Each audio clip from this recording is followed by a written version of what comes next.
Meghan Markle and Prince Harry were torn apart as a poll showed their damning royal revelations made them less popular in the US. Meghan and Prince Harry have been at the center of unprecedented interest and controversy since their decision to step down from the royal family. The couple have since spoken openly about their struggles, with Harry recently claiming that his childhood suffered as a result of the way the Queen and Prince Philip brought up his father, Prince Charles.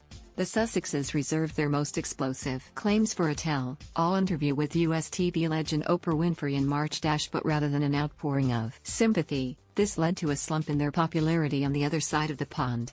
YouGov US and The Economist polled more than 1,400 Americans after the interview the royal couple did with Ms. Winfrey. Of those polled, 54% said they had a very or somewhat favorable opinion of Harry, while 26% had a very or somewhat unfavorable opinion of him, giving him a net score of 28.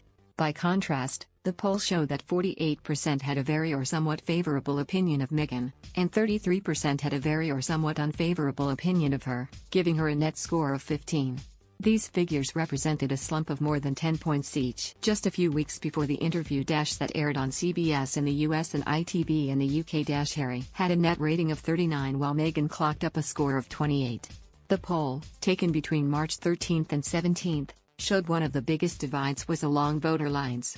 Among supporters of U.S. President Joe Biden at the last election, 44% said they had a very favorable opinion of Meghan, but only 10% of ex-U.S. President Donald Trump voters said the same thing. Nearly half, 45%, of Trump voters said they had a very unfavorable opinion of the Duchess. Similarly, 48% of Biden's supporters said they had a very favorable opinion of Harry.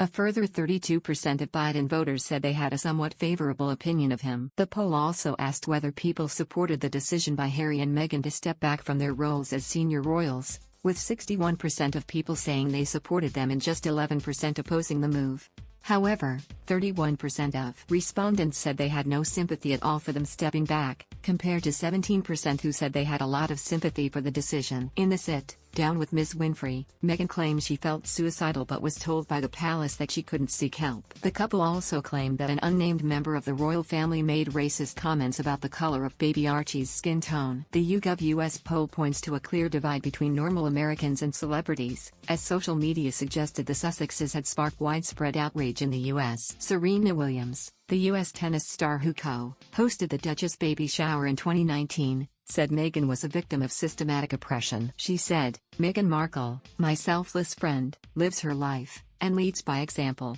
with empathy and compassion. She teaches me every day what it means to be truly noble." Her words illustrate the pain and cruelty she's experienced. "I know firsthand the sexism and racism institutions and the media use to vilify women and people of color to minimize us." Trish Regan, a former host on Fox News, said, "Good for them, the Sussexes, for getting the hell out of there." There was also widespread praise for Ms. Winfrey's handling of the interview. Jon Favreau, former U.S. President Barack Obama's speechwriter, said, "No one can interview like that. Insanely talented." However, to say that this view is shared unanimously across the U.S. would be misleading. Maureen Callahan, a journalist writing in the New York Post, brutally tore apart several of Meghan's claims shortly after the interview aired. She described some of the claims as whoppers, particularly Meghan's opening statement, "I wasn't planning to say anything shocking."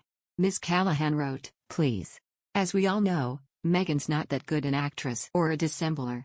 All the grandeur attached to this stuff," said Meghan, "has never meant anything, not part of the attraction at all," says the woman who invited Oprah Winfrey and George Clooney to her wedding. Listers she'd never even met. And back in the UK, Ms. Winfrey's interviewing techniques did not impress British media figures. GB News chairman Andrew Neil argued that Ms. Winfrey never pushed the Sussexes to explain whether any of their claims were true. He said, "It is dynamite as an interview, it's a global news story. I think it is more damaging to the royal family than the Diana interview because it is a much bigger issue." Diana's interview was basically about this rather dysfunctional Germanic family that she had married into, incapable of showing emotion, that had driven her to divorce and all the rest of it. It was a personal story. Of course, Oprah Winfrey never pushed them to determine whether it was true or not, to push them on the issues and do a proper job as an interviewer as opposed to saying here's a softball, down the leg side, whack it for 6.